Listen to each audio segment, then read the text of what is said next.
Hello everyone. आज हम middle term splitting के बारे में बात करेंगे। ये टॉपिक क्लास 8th 9th और 10th तीनों के लिए काफी ज्यादा इंपॉर्टेंट है। जब भी हमारा polynomial A X square plus B X plus C की टर्म में हो या फिर क्वाड्रेटिक इक्वेशन हो हमारी A X square plus B X plus C is equal to 0, तब हम फैक्टर बनाने के लिए यूज करते हैं मिडिल टर्म स्प्लिटिंग, जब हमारी आइडेंटिटी यूज ना हो पा रही हो। तो जो भी एक्स स्क्र के साथ कोफिशिएंट होता है वो होता है हमारा ए, जो भी एक्स के साथ कोफिशिएंट होता है वो होता है हमारा बी, और जो कांस्टेंट टर्म होती है वो होता है हमारा सी। तो इस क्वेश्चन के अकॉर्डिंग हमारा ए आ गया 2, बी आ गया +10 और सी आ गया 12। तो इसको करने के दो मेथड है। तो सबसे पहले हम मेथड 1 के बारे में बात करेंगे। इस मेथड में हम सबसे पहले क्या करेंगे, A multiply C. A multiply C करने में हमारे पास आ रहा है 2 इंटू 12 करके 24। अब 24 हमारे किस किस टेबल में आते हैं, सेकंड स्टेप में वो लिख लेंगे हम। जैसे 1 इंटू 24, 2 इंटू 12, 3 इंटू 8, 4 इंटू 6, और बाकी सारे रिपीट ही होंगे, जैसे 8 into 3, 12 into 2 and so on. अब ये हमारा पूरा क्वेश्चन प्लस प्लस प्लस है, तो इसमें कोई प्रॉब्लम नहीं है।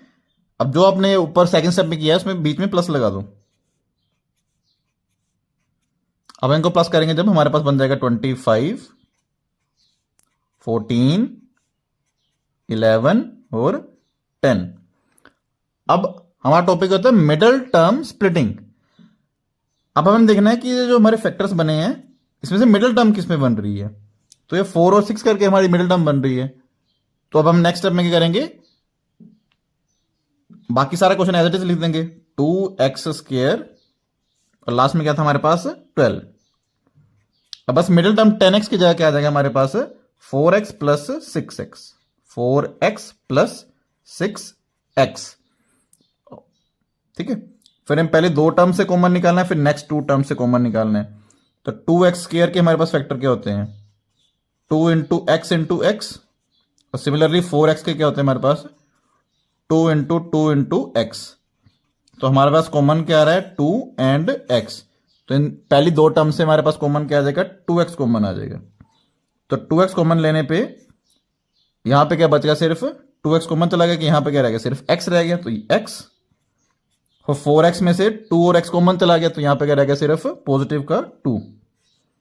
अब सिमिलरली नेक्स्ट टू टर्म्स को करेंगे। 6x के हमारे पास फैक्टर होते हैं 2 इंटू 3 इंटू एक्स, और 12 का हमारे पास फैक्टर होता है 2 इंटू 2 इंटू 3। तो कॉमन क्या आ रहा है 2 कॉमन आ रहा है सिर्फ। तो जब 2 कॉमन लेंगे और 3 भी कॉमन आ रहा है, तो 2 इंटू 3 6 कॉमन आ रहा है। तो 6 कॉमन लेने पे हमारे पास क्या बच जाएगा x, यहां पे x रह गया और नीचे क्या रह गया 2, x प्लस 2। तो ये दोनों टर्म सेम आनी चाहिए। तो यहां पे भी x प्लस 2 है, ये भी x प्लस 2 है, तो x प्लस 2 द्वारा से कॉमन आ जाएगा, और पीछे क्या रह गया हमारे पास 2x प्लस 6। तो ये हमारे रिक्वायर्ड जीरोस हैं, रिक्वायर्ड फैक्टर्स है। और अगर हमें जीरोस पूछा होता तो यहां पे equal to 0 equal to 0, similarly यहां पे इक्वल टू 0 करना था, तो यहां पे x आना था -2 और दूसरा आना था 6/2 करके -3। ओके, अब हम बात करेंगे मेथड 2 के बारे में। इसी क्वेश्चन को मेथड 2 के अकॉर्डिंग करेंगे। इसमें हमारा फर्स्ट स्टेप क्या होता है, यहां पे हमने क्या किया था a इंटू सी किया था, वो तो सेम होगा। अब a इंटू सी करने में जो नंबर आ रहा है उसके प्राइम फैक्टर्स बनाओ।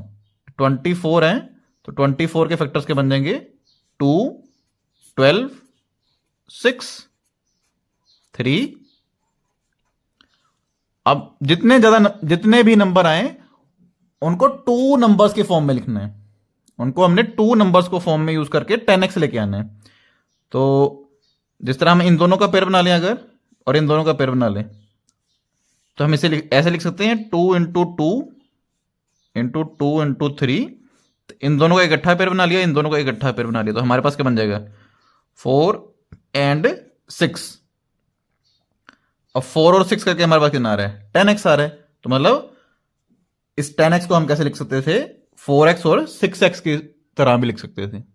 दोनों मेथड से आंसर सेम आएगा, प्रैक्टिस करके जो आपको मेथड इजी लगे अब वो वाला मेथड अप्लाई करना। बॉडी क्लास में तो ये वाला ही यूज करेंगे हम, और ये स्टेप लिखने की जरूरत नहीं होती, हमारा इस स्टेप के बाद डायरेक्ट ये वाला स्टेप आया है। ठीक है, ये 8th में जब स्टार्ट करोगे तब आपको शुरू में थोड़ी प्रैक्टिस के लिए ऐसे करना पड़ेगा। अब नेक्स्ट क्वेश्चन करते हैं मिडिल टर्म स्प्लिटिंग का। सेकंड क्वेश्चन है हमारे पास 2y² - 14y + 24। अब हम इसको सेकंड मेथड के अकॉर्डिंग करेंगे। अब हमारा a इंटू सी करने पे कितना आ रहा है?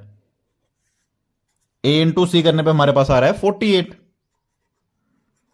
तो 48 में हमारे फैक्टर बन जाएंगे 2 24 2 12 2 6 2 3 3 1। ठीक है, अब यहां पे जितने मर्जी टर्म्स हो हमने सिर्फ 2 टर्म्स के अकॉर्डिंग लिखना होता है। अगर हम सोचो इन दोनों को यूज करें और ये तीनों को एक टर्म मान लें तो ये कितना हो जाएगा हमारे पास 4, और ये हो जाएगा 4 × 3 12। तो ये हमारा 16 आ रहा है, तो ये नहीं हमारा बनेगा। अब हमें कुछ इसके अलावा कुछ और सोचना पड़ेगा कि इन्हीं नंबर्स को यूज करके हम कैसे दो टर्म्स बनाएं कि हमारे पास 14 आ जाए। अब देखो अगर हम इन तीनों को यूज करें, ये हो गया 8 और ये कितना हो गया हमारे पास 6, तो हमारी दो टर्म्स कौन कौन सी आ जाएंगी 8 और 6। तो ये किस तरह बन जाएगा 2y² - 8y + 6y और प्लस का 24। अब ब्रैकेट ओपन करने पे हो जाएगा 2y² - 8y - 6y + 24। क्योंकि दोनों को प्लस करने पे -14 आ रहा है और जब मल्टीप्लाई करेंगे तो 8 6 48 आ रहा है। ठीक है, अब बाकी फिर वो कॉमन वाला 2y² और 8y में से हमारा कॉमन क्या आ जाएगा? 2y² को हम लिख सकते हैं 2 × y × y, और 8y को हम लिख सकते हैं 2 × 2 × 2 × 2 × y। तो कॉमन क्या आ रहा है? 2 कॉमन आ रहा है और एक y कॉमन आ रहा है, तो 2y कॉमन आ गया इन दोनों में से। तो 2y² में से क्या रह गया? y, और 8y में से क्या रह गया? 2 × 2 4, तो यहां पे रह गया y - 4। सिमिलरली 6 और y में से हमारे पास कॉमन क्या आ जाएगा? -6 कॉमन आ जाएगा, तो यहां पे रह जाएगा y - 4। अब यहां पे इंपॉर्टेंट स्टेप है, हमने माइनस कॉमन लिए। तो जब भी आप माइनस कॉमन लेते हो तो अंदरली टर्म्स क्या रहती हैं हमारी? चेंज हो जाती हैं। अगर हम सिर्फ 6 कॉमन निकालते तो यहां हमारे पास बचना था -y + 4, बट ये दोनों ब्रैकेट्स हमेशा सेम आनी चाहिए, इस करके हमें माइनस कॉमन लिया है। और माइनस कॉमन लेने पे साइन हमेशा क्या होते हैं? अंदर चेंज। अब हमारा फाइनल आंसर क्या बन गया फिर? y - 4 and 2y - 6। तो ये हमारे